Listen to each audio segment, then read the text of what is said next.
ప్రభుత్వాలు మారిన తర్వాత అందరూ అనుకునే విధంగా అంటే వీళ్ళని వాళ్ళు అరెస్ట్ చేస్తారు. వాళ్ళని వీళ్ళు అరెస్ట్ చేస్తారు.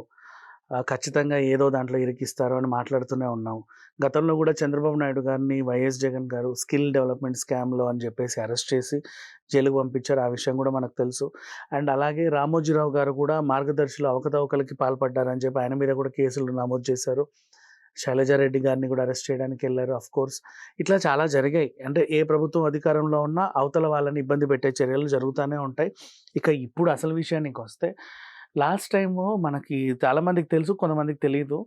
ఆడుదాం ఆంధ్ర అని చెప్పేసి ఏదో ఒక క్రీడల పోటీలు పెట్టారు. మొత్తం ఆంధ్రప్రదేశ్ అంతా జరిగింది. పెద్దగా హైలైట్ ఏమి అవ్వలా కానీ అడపాదడపా అందరూ ఆడుకున్నారు. అండ్ అలా బ్యాట్లు పట్టుకొని ఆడితే వాళ్ళు పడడం ఇట్లాంటివి ట్రోల్స్ కూడా అయ్యాయి చాలా వరకు.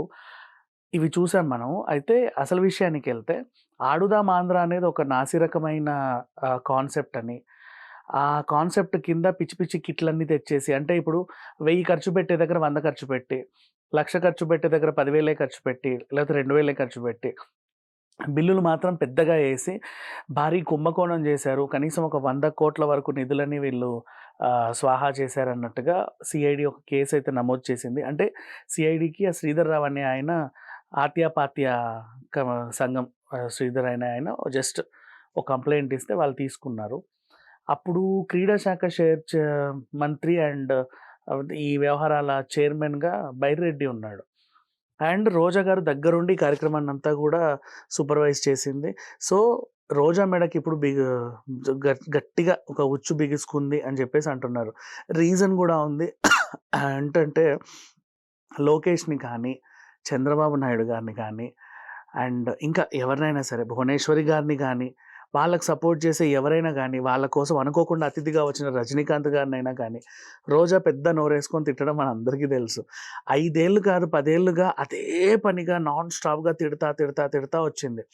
ప్రతిరోజు అంటే అసలు మాటకి ఏం మాట్లాడుతున్నామో ఆలోచించకుండా కూడా గట్టిగా విమర్శలు చేసింది. విమర్శలని చెప్పకూడదు. విమర్శలు అంటే అది ఇంకా తక్కువ పదవే. ఎందుకంటే విమర్శలు ఎవరైనా చేస్తారు. ప్రతిపక్షం లో ఉన్నప్పుడు విమర్శలు కామన్. మీరు అలా చేయగలిగారు, ఇలా చేయగలిగారు అని అనొచ్చు. కానీ అంటే అప్పుడు అధికార పక్షంలే. కానీ తిట్టడం డైరెక్ట్‌గా అధికారంలో ఉన్నాం మేము.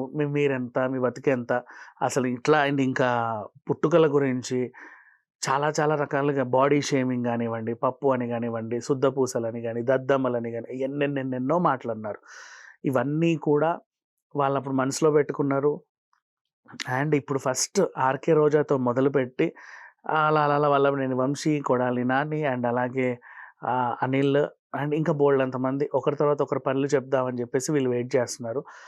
5 ఏళ్లుగా ప్రభుత్వము అండ్ నెక్స్ట్ లిక్కర్ స్కామ్. ఇప్పుడు ఏపీ ప్రభుత్వం ప్రవేశపెట్టినటువంటి లిక్కర్ అసలు వాళ్ళు ఎలా తెచ్చారు? దాంట్లో ఎన్ని కోట్ల కుంభకోణం జరిగింది? ఎంతకు అమ్ముకున్నారు? ఏం చేశారనేది అన్నిటి మీద దర్యాప్తు చేస్తున్నారు. సో, ఫస్ట్ వికెట్ రోజా అని చెప్పేసి అందరికి అనిపిస్తుంది. అంటే కొంచెం పెద్దగానే వెళ్దాం అనుకుంటున్నారు.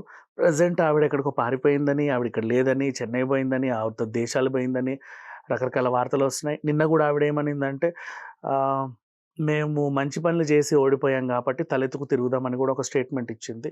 సో, ప్రెజెంట్ అయితే క్రీడా శాఖలో అంటే లాస్ట్ క్రీడా శాఖ కాదు, ప్రవేశపెట్టినటువంటి ఆడుదాం ఆంధ్ర ఆ ప్రోగ్రామ్‌లో 100,00,00,000కు పైగా అవినీతి జరిగింది అనే ఒక అభియోగంతో రోజాకి అరెస్ట్ చేసే అవకాశాలైతే ఆల్మోస్ట్ మెండుగా ఉన్నాయని చెప్పుకోవచ్చు.